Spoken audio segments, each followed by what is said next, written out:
Salam bermusik. Saya dengan Esther E.T. Sitorus, kita hari ini akan berbagi ilmu mengenai bagaimana mengajarkan untuk anak-anak yang punya keistimewaan tersendiri. Kita biasa sebutnya sih anak-anak special needs ya. Yuk kita segera lihat. Anak yang biasa, dia dengan mudahnya kita bisa ajarin ketukan 1, ketukan 2, ketukan 3, ketukan 4, bahkan kita bisa menjelaskan dengan gambar-gambar not dengan gampangnya. Tapi kalau anak-anak yang punya kebutuhan khusus, kita perlu lebih interaktif. Bahkan ada yang anak Down syndrome itu lebih lama lagi dia nangkep, jadi punya dengan metode sendiri. Jadi kalau dengan anak-anak yang normal itu aku biasa menyebut do, re, mi, fa, sol itu biasa. Dengan jari 1, 2, 3, 4, 5 mereka biasanya langsung mengerti. Tapi kalau sama anak-anak yang istimewa ini nih, nah aku harus sebut dengan mungkin mereka senang dengan warna. Nah bisa aku sebut misalkan do itu merah, kemudian aku gambar re itu hitam, lalu mi itu bisa biru, dan mungkin fa kuning atau sol hijau. Jadi mereka lihat, oh warnanya merah, hitam, biru, kuning, hijau. Nah beda lagi dengan anak-anak yang mungkin penerimaannya senang dengan bahasa-bahasa binatang. Misalkan do itu kita sebut dengan semut, lalu re itu dengan nama bebek. Nah semakin tinggi notnya bisa disebut dengan jerapah.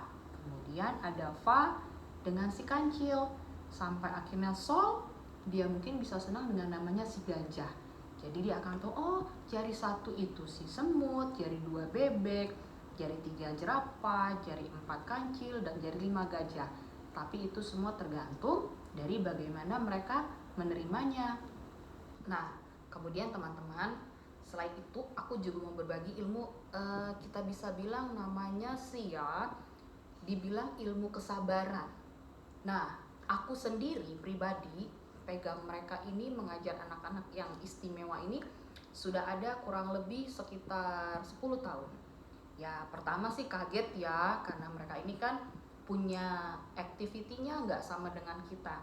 Kalau kita moodnya nggak baik, dia akan ke bawah tidak baik. Kalau kita moodnya happy, dia pun akan happy. Nah, mereka itu tidak boleh kita bentak, karena kalau kita bentak dia akan semakin hiperaktif, dia akan semakin mungkin bisa jadi kalau anak yang Down syndrome itu dia semakin down. Nah bahkan mungkin dia tidak akan mau lagi belajar. Yang kita harus wanti-wanti itu dari anak istimewa ini, bagaimana kita melihat apakah mereka hari ini punya mood yang baik, atau mungkin mereka dari luar sekolahnya ada, bisa dibilang mungkin ada makan sesuatu yang memang itu mengundang jadi mereka lebih hiperaktif atau membuat mereka jadi lebih down. Karena sepengalaman aku itu memang mereka ini ada ya, dari hal makanan, dari hal pelajaran, dari hal keluarga, itu semua mencakup kenapa mereka itu menjadi lebih spesial.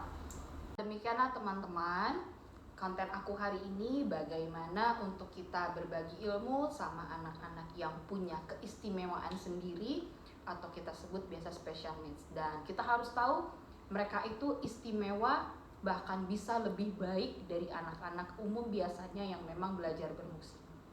Sampai jumpa lagi di konten berikutnya di KUB TV. Ayo bermusik untuk bangsa.